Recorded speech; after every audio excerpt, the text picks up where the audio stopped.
For today's video, I want to talk to you about the 5 worst things that you are doing to your skin and how to stop them, because you need to stop them now. And can we just talk about these bangs? Oh, do you like? Do you think they're real? Do they look real? I've tried really hard to make them look real. They're not real, but I'm like, I don't know, I'm kind of feeling funky in like a really cool funky way, and I was like, I'm just gonna give myself bangs, and so it's great. I'm also not feeling so good. It feels like there is like a dozen butcher knives doing a little fiesta salsa dance in my uteruses right now. I swear to God, period cramps are killing me, and the only thing that is getting me through my days are chocolate. Let's get down to it. The very first thing that you are doing to your skin that is absolutely destroying it is over-exfoliation. Too much of a good thing can be a bad thing. Our skin naturally exfoliates, and it does need help sometimes. That's why we have scrubs. That's why we have like the Clarisonic and other brushes and things, and those are very beneficial, especially for those of us who have acne and need exfoliation.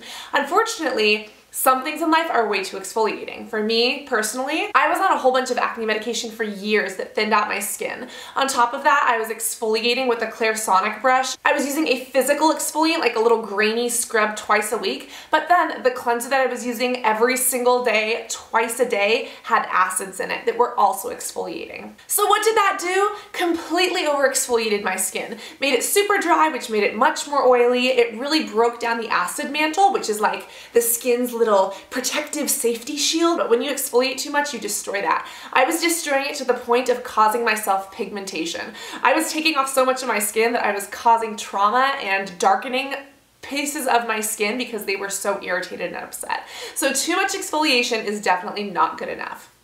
So how can you tell if you're exfoliating enough or not?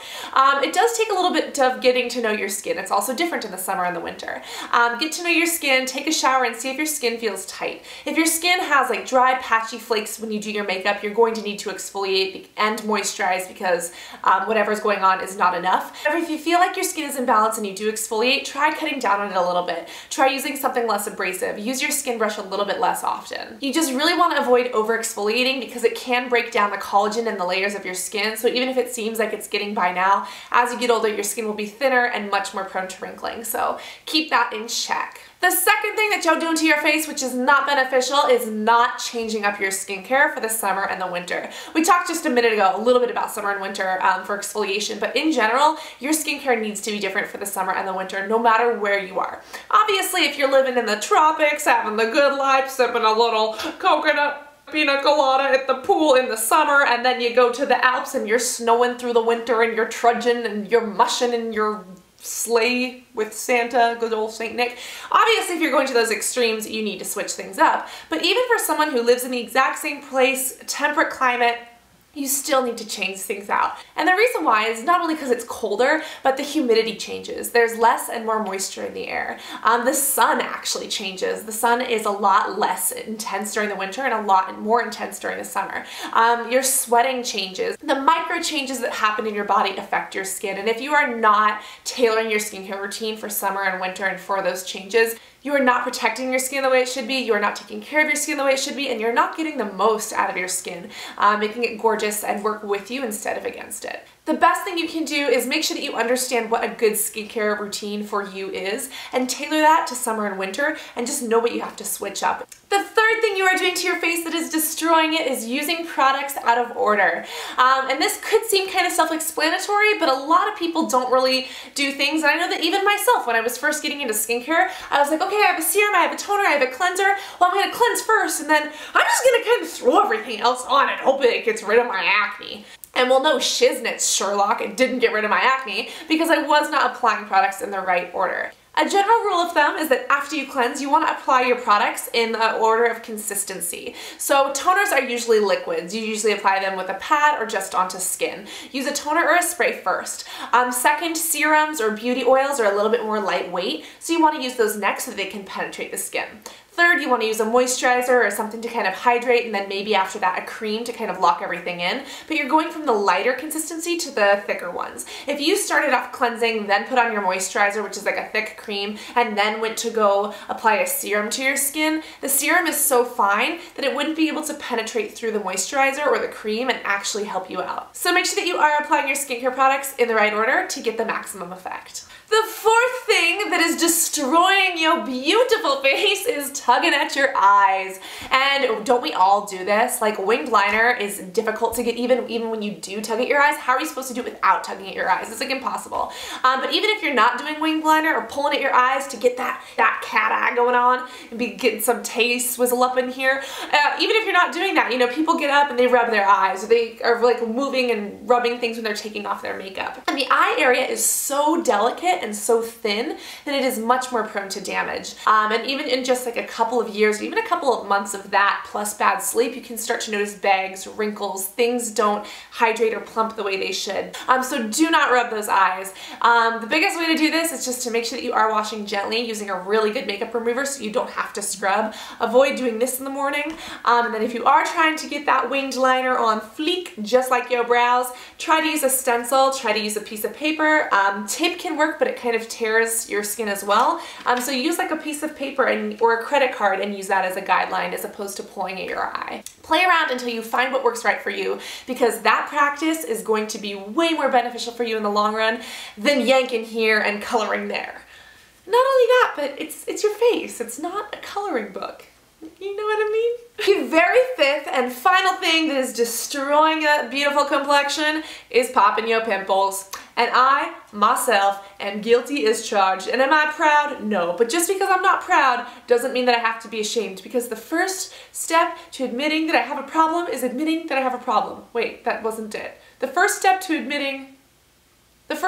fixing a problem is admitting I have the problem. You know what? I'm not good at that either, okay? Anyways, I am a notorious pimple popper. It has been part of my life for ages. I originally thought it was like dermophilia, which is like a consistent psychological picking.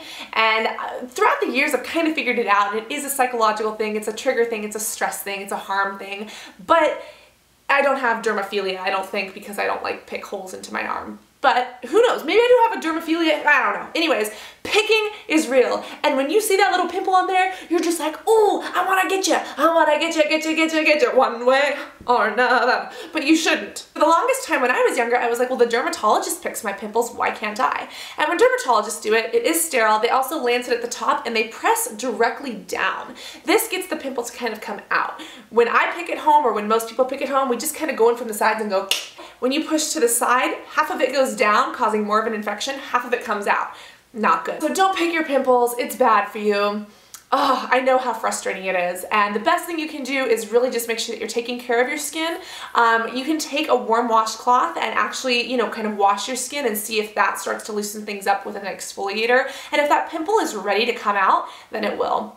And if it doesn't come out, then that means it is not ready. It's like the microwave, the little ding, that's like when it's ready. You know, speaking of microwaves, that is exactly what my face reminds me of. A bag of popcorn. And like there's pimples everywhere and it's just popcorn. And then like by the 30-second mark, aka my teenage years, it's just like pop, pop, pop, pop, pop, pop, pop, pop, pop, pop, pop, pop, pop, pop, pop. And you're like, wait, is this like a kamikaze explosion? Or is this my face? And then you realize that it's your face and it's popcorn, and then you're pop, pop, pop, pop, pop, pop, pop, pop, and then you're like, oh, no wonder I have scars. Anyways, sad story of my life, just being honest here. So that is what's up, along with this bun. I really hope that these ideas kind of brought something to your attention or helped you, because I know that I have struggled with these tremendously. So leave a comment below telling me which one you struggle with the most and how you think you're gonna try to switch it up. And stop doing these things, because you are beautiful and wonderful, and your skin deserves to be treated just as amazingly and wonderfully as you deserve to be treated. So I love you guys. If you guys have skincare questions, I do post on my app. The app is Cassandra Bankson. It is completely free. And I also post new videos every Monday and every Thursday. So if you're not subscribed, click the subscribe button, click the likey-dikey button, because it makes me feel fuzzy in my heart. Pitter-patter, pitter-patter. And no matter what, always remember to be beautiful, bangs or not, right? Anyways, I love you guys, and I cannot wait to see you on the app and all in the next video. Love you guys. Bye. Hey guys, so for today's video I want to talk to you about waterless washing. And I kind of mentioned this in my last acne update. If you haven't seen it, go check it out. But this is literally washing your face without water. And for me, I'm acne prone, so when I first heard that